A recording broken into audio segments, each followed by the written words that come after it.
Assalamualaikum warahmatullahi wabarakatuh. Perkenalkan, kami dari kelompok 6 yang beranggotakan Della Lorenza, NIM 2019-143206, Yesi Ayuni, NIM 2019-143228, Dea Zahara, NIM 2019-143506. Kelas 4I, Prodi PGSD, mata kuliah Pendalaman IPA SD, dosen pengampu Silvia Lara Saplin MPD, Universitas PGRI Palembang. Saya De Lorenza. Di sini kami akan membahas tentang materi kelistrikan. Kelistrikan atau listrik merupakan aliran elektron dari atom ke atom pada sebuah penghantar atau suatu energi yang berpengaruh terhadap kehidupan manusia sehari-hari. Listrik tersebut terbagi menjadi dua, yaitu listrik statis dan listrik dinamis. Listrik statis merupakan energi yang dikandung di dalam benda yang bermuatan listrik. Muatan listrik benda tersebut dapat positif, bisa juga bermuatan negatif. Bila diperinci lebih jauh lagi, semua zat tersebut dibentuk dari sejumlah atom. Setiap atom memiliki inti atom yang terdiri dari elektron dan proton yang meliputinya. Proton bermuatan listrik positif, sementara elektron bermuatan listrik yang negatif. Yang kedua, listrik dinamis merupakan listrik yang bisa bergerak. Cara mengukur kuat arus pada listrik dinamis yaitu dengan cara muatan listrik dibagi waktu dengan satuan. Muatan listrik merupakan kolom dan satuan waktu ialah detik. Kuat arus pada rangkaian bercabang dengan kuat arus yang masuk dengan kuat arus yang keluar. Ingatkah kalian dengan bunyi hukum Kirchhoff, yaitu berbunyi jumlah kuat arus listrik yang masuk sama dengan jumlah kuat arus listrik yang keluar.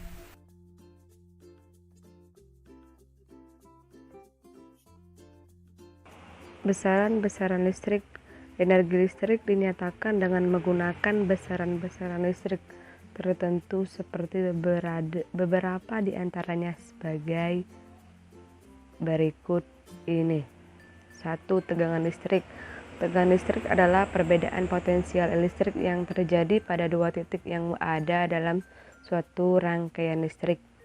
2. Hambatan listrik adalah perbedaan tegangan suatu alat elektronik listrik dengan arus listrik yang melaluinya. Hambatan listrik dinyatakan dalam satuan ohm diukur dengan menggunakan ohmmeter.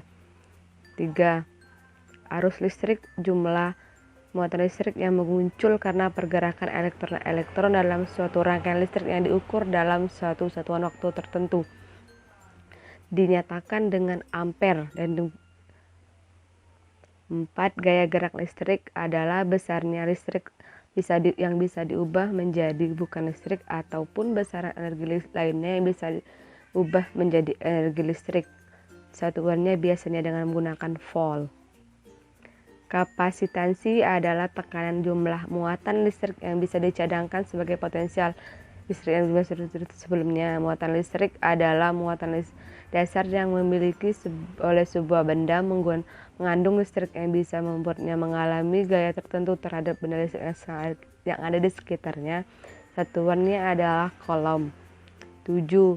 Induktasi adalah sifat rangkaian elektronika yang bisa membuat timbulnya potensial listrik secara proporsional kepada arus listrik yang ada dalam rangkaian tersebut. Adapun besaran induktasi ditekan dengan satuan Henry. Baiklah, saya akan menjelaskan tentang fungsi dan manfaat listrik dalam kehidupan sehari-hari. Di antaranya adalah 1. Penerangan, contohnya lampu rumah. 2. Memasak, contohnya rice cooker, blender, dan lain-lain. 3. Tenaga kendaraan, dengan cara mengubah energi listrik menjadi energi gerak. Yang keempat, menumbuhkan industri, contohnya yaitu menggunakan robot. Yang kelima, daya baterai seperti smartphone, tablet, dan laptop menggunakan baterai sebagai daya penyimpanan energi. Dan yang terakhir yaitu energi listrik menjadi gambar dan suara, contohnya televisi. Contoh dari rangkaian listrik. Rangkaian listrik terdiri dari rangkaian seri, rangkaian paralel, dan rangkaian seri paralel.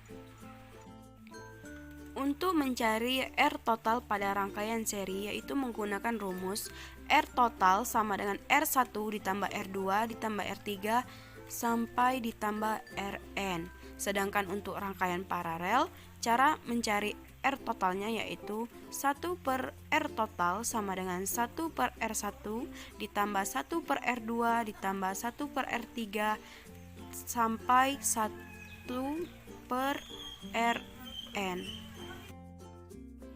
Itulah materi tentang kelistrikan. Semoga bermanfaat. Thank you. Wassalamualaikum warahmatullahi wabarakatuh.